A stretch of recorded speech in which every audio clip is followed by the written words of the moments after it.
Fala aí, turma, beleza? E aí, tudo bem? Nosso sistema hoje, nós vamos aprender sobre o sistema de produção da agricultura, a impregnação de tecnologias no campo, dentro da agricultura. E a gente vai ter que, quando a gente está falando de agricultura, a gente tem que ter em mente que a agricultura ela é essencial na vida do ser humano desde o período da pré-história. Por quê? Quando a gente fala de pré-história e de desenvolvimento humano, ele só foi possível devido à prática da agricultura. Quando o ser humano ele passa a dominar essa prática da agricultura, tá legal? Então, ela é essencial desde a pré-história até os dias de hoje. Se a gente for parar para pensar em várias sociedades que evoluíram, muitas dessas sociedades no período da Idade Antiga, no período da Idade Média Ocidental, tudo isso, a agricultura era a base da, da alimentação e da economia de muitas sociedades, tá legal? E aí a gente vai falando da agricultura e também a gente não pode deixar de falar da pecuária, que é a criação de animais para consumo. Essas duas atividades são consideradas atividades muito antigas e essenciais até hoje para a vida do ser humano, beleza? Então, o Brasil hoje ele está entre os maiores exportadores e os maiores produtores agrícolas e pecuários e também como um dos maiores exportadores mundiais de gêneros agropecuários. Também tem um ponto negativo nisso, que é também o país que mais consome agrotóxico. E ainda não conseguimos resolver um problema de acesso à terra para a grande parte dos pequenos produtores. Beleza? Então a gente tem um ponto positivo, que a gente está entre os maiores exportadores e os maiores produtores de gêneros agropecuários, porém a gente é o país que consome mais agrotóxico. Tá legal? E a gente tem também alguns problemas em relação ao acesso à terra para a maioria dos pequenos produtores. A gente vai falar de cadeia agroindustrial e essa cadeia agroindustrial ela nada mais é do que a modernização da agricultura, onde essa modernização da agricultura ela acelera o ritmo de produção com métodos de irrigação, correção de solo, seleção de sementes ou produção de sementes artificiais através do uso intensivo de máquinas, de fertilizantes, agrotóxicos, o que torna possível produzir mais de uma safra por ano. Tá legal? Então, normalmente, sem a utilização desses produtos, mecanização do campo, a utilização desses agrotóxicos, a gente tem uma safra por ano. Utilizando esses mecanismos, a gente vai ter mais de uma safra por ano. Então, a cadeia industrial ela não produz alimentos para serem consumidos localmente, como, por exemplo, para a gente ter uma agricultura de subsistência. A cadeia industrial ela fornece a fim de atender o mercado nacional e internacional, por isso que ela produz. Isso aí vai fazer com que o preço de cada produto ele vai variar de acordo com as demandas do mercado. E ele vai ser definido de acordo com a bolsa de valores. A gente vai ver, por exemplo, a gente vai pegar aí há um tempo atrás que o tomate estava caro pra caramba. Então o tomate ele tinha pouca oferta e muita demanda. Então estava difícil o acesso ao tomate. Então o tomate ele subiu muito de preço. A gente tem hoje o alho está muito caro. Então muita demanda do alho e o acesso ao alho tá pouco. Então, geralmente, funciona dessa forma. A cadeia agroindustrial, ela não vai produzir alimento para consumir localmente. Por exemplo, assim, eu tenho a minha plantação a minha horta em casa, eu vou fazer uma feirinha com essa horta que eu vendo. Aí não é assim que funciona a cadeia agroindustrial. ela funciona da seguinte forma: eu vou fazer com grande propriedade e vou vender, tá beleza? Vender para onde? No mercado nacional e até no internacional, beleza? Geralmente, essa forma é praticada por grandes propriedades e de maneira intensiva. Esse tipo de produção vai causar a perda da biodiversidade que a gente tem no Brasil. Então, reduz os nutrientes do solo, contamina através do uso excessivo de fertilizante agrotóxico, contamina o solo, causando vários impactos ambientais. E além disso, a gente tem também, além dos impactos ambientais, a gente vai ter o surgimento de alguns problemas sociais, como a redução de empregos no campo, a, a alta produtividade de alimento, ela vai com a mecanização do campo, onde produz muito mais em menos tempo, ela aumenta, por exemplo, o índice de desemprego no campo. Então, mas essa produtividade aumentada por essas máquinas, ela não vai garantir a oferta de alimentação para todo mundo. Ou seja, para o mercado financeiro, a gente olha várias safras sendo jogadas fora para que o valor não desvalorize, entendeu? É assim que funciona. Para que não desvalorize o mercado, tá sobrando. Várias vezes eu já me perguntei quando criança, pô, se está sobrando aquilo ali, por que não dá para a pessoa que passa fome? Aí, quando eu vi mais a ficar mais cascudo, passei a entender, passei a entender um pouco do que é o capitalismo, do como funciona o mercado. Então, não dá para aquela pessoa, porque senão, se está sobrando, vai desvalorizar o produto. Então, por isso que não dá, entendeu? Desculpa. Por isso que a oferta de alimento não é para toda a população, beleza? Então, o sistema de produção ele é definido em função do uso de tecnologias ou técnicas de produção e pelo destino dessa produção. E dentro desse sistema de produção, a gente vai ser dividido em duas formas, como o sistema de produção intensivo, onde o objetivo desse sistema é obter a máxima produtividade possível por hectare, onde são empregados muitos recursos financeiros que vai se materializar em técnicas avançadas de produção com a intenção do uso de máquinas e insumos. Esse sistema vai reduzir o tempo da semeadura e da colheita, aumentando a produtividade. Esse sistema de produção intensivo, ele é praticado em latifúndios, em grandes propriedades de terra, e no cultivo de apenas um gênero agrícola, a monocultura. Então, esse sistema de produção intensivo, ele vai ser marcado pela forte mecanização do campo, com a intenção de reduzir o tempo de semeadura e de colheita dentro de grandes latifúndios, de grandes propriedades de terra, e cultivando apenas um gênero agrícola, que é a monocultura. Então, esse é o sistema de produção intensivo.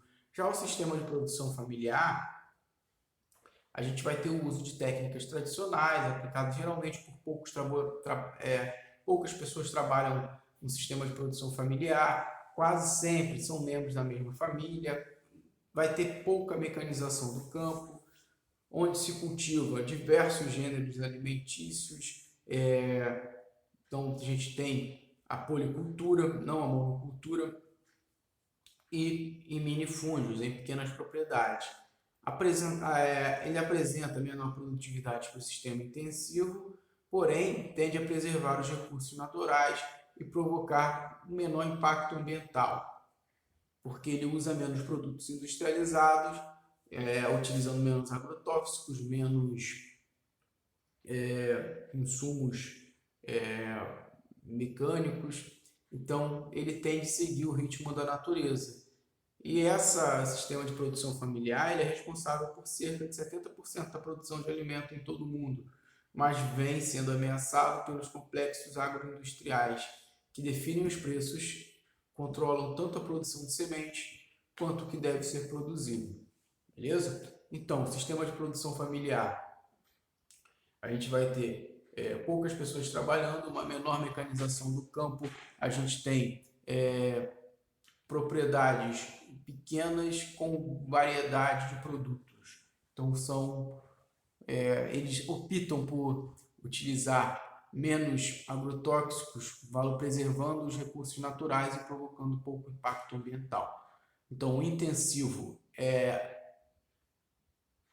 obter a maior produtividade por cada hectare, então em grande propriedade, utilizando a mecanização do campo e com o cultivo de apenas um gênero. Já a produção familiar pequenas propriedades, com poucas pessoas trabalhando, pouca mecanização do campo, usa menos insumos industrializados e segue o ritmo da natureza, preservando os seus recursos naturais. Beleza?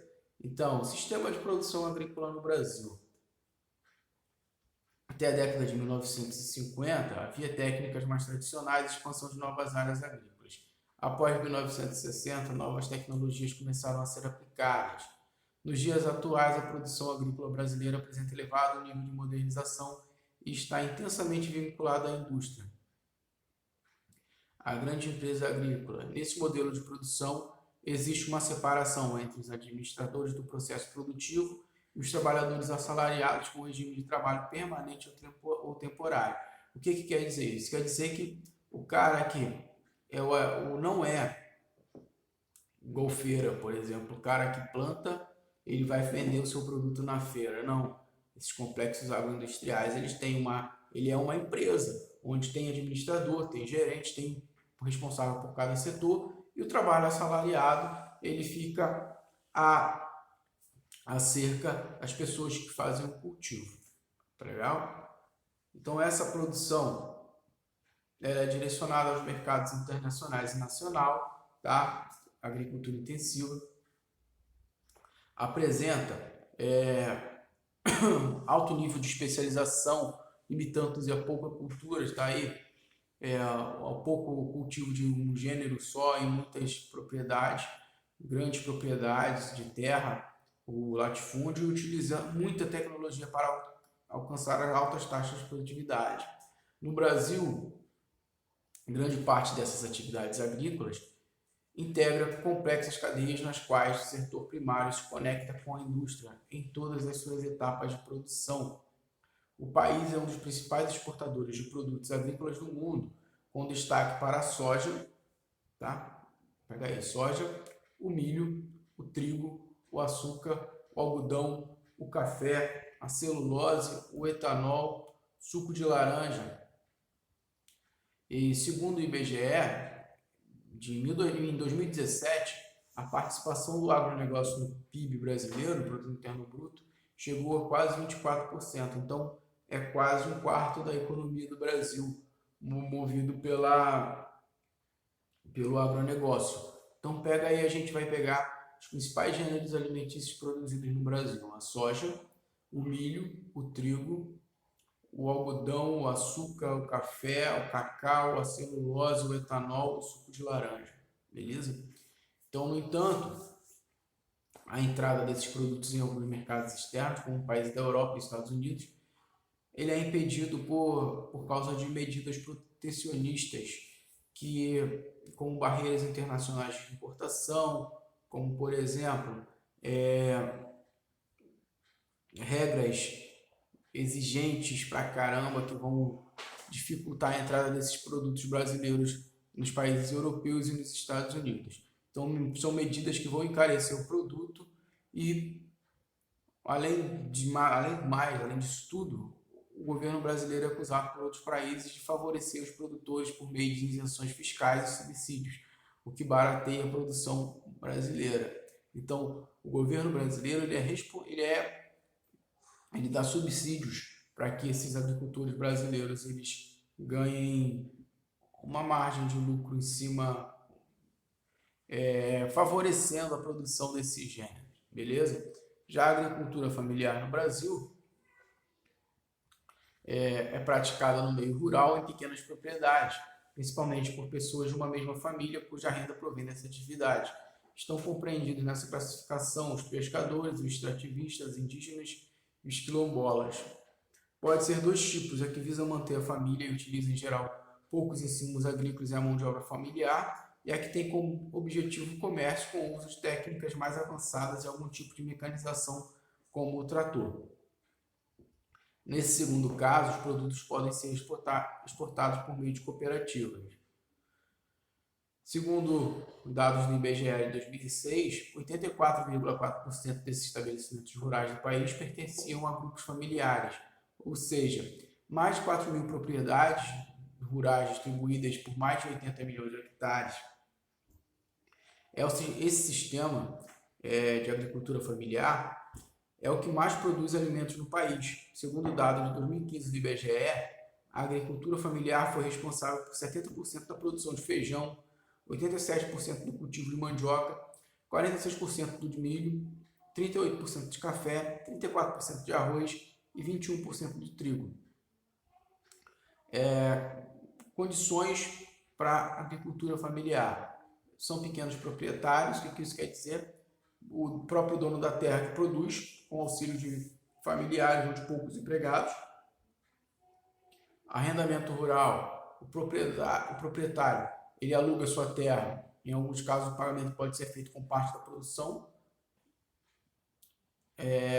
Parceria, o agricultor usa a terra de terceiros, é comum que metade da produção fique com o dono da terra, que também divide os custos dos insumos agrícolas. Os riscos de produção são partilhados entre as duas partes.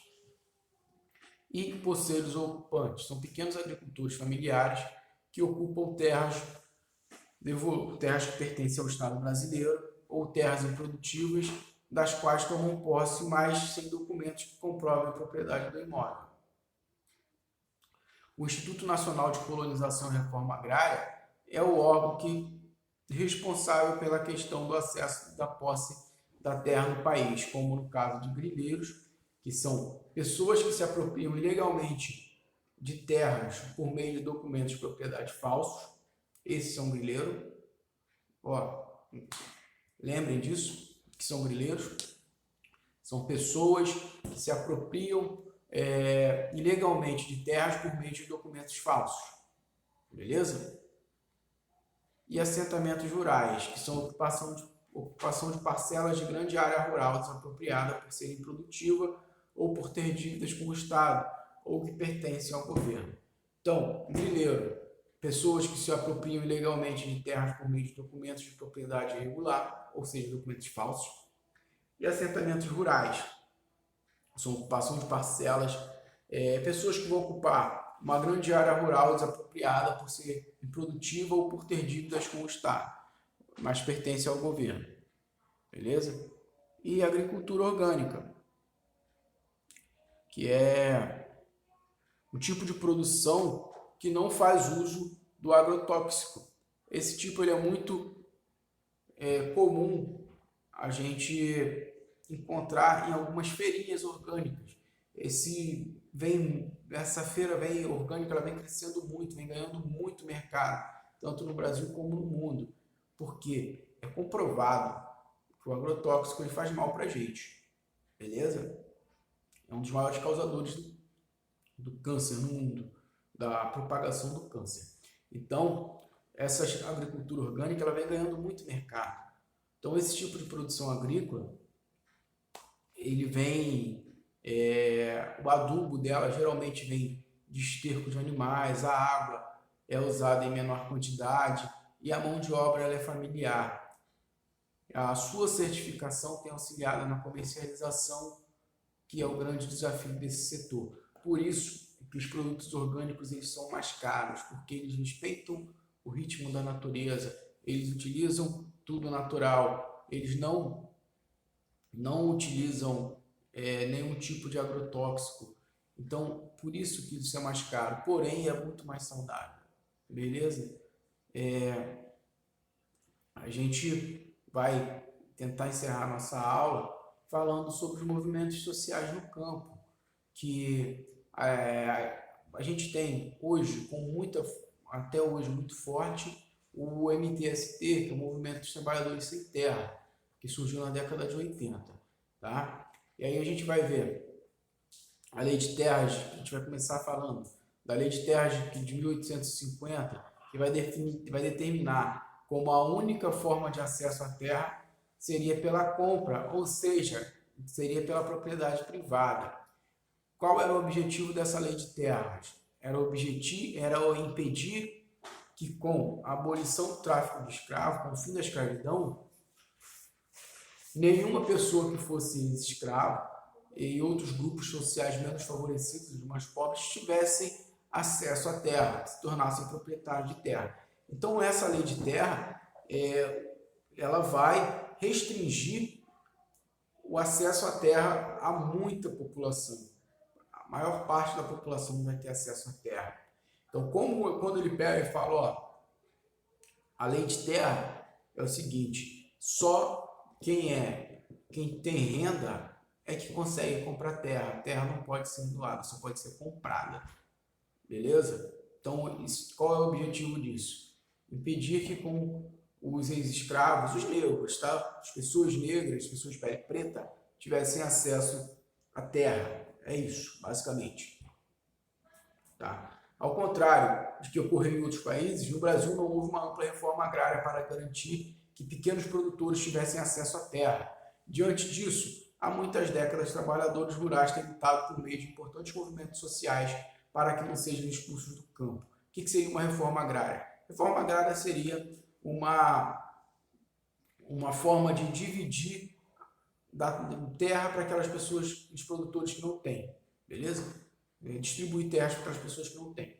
Então, na década de 1940, a gente vai ter o surgimento das ligas camponesas, que foram associações de trabalhadores rurais, onde esse foi o primeiro movimento de expressão com o objetivo de lutar pela reforma agrária e pelos direitos da população do campo no Brasil.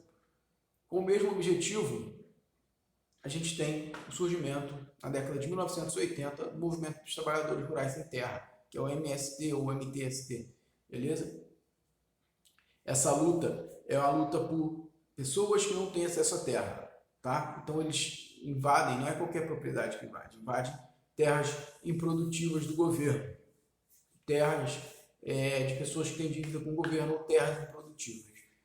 Então a luta pelo uso social da terra no Brasil gera problemas graves, como o aumento de conflitos no campo, o uso da violência contra a população e morte de lideranças de movimentos sociais.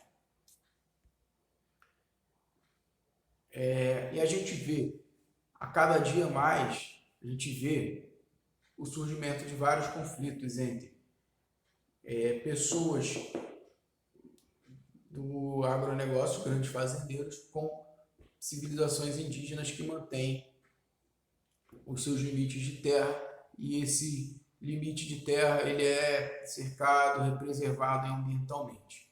Tá legal? Vou encerrar minha aula aqui para não me alongar mais, já temos quase 25 minutos de aula, e fiquem bem até a nossa próxima aula. Espero que tenham gostado, e é isso aí, tchau, tchau, forte abraço a todos.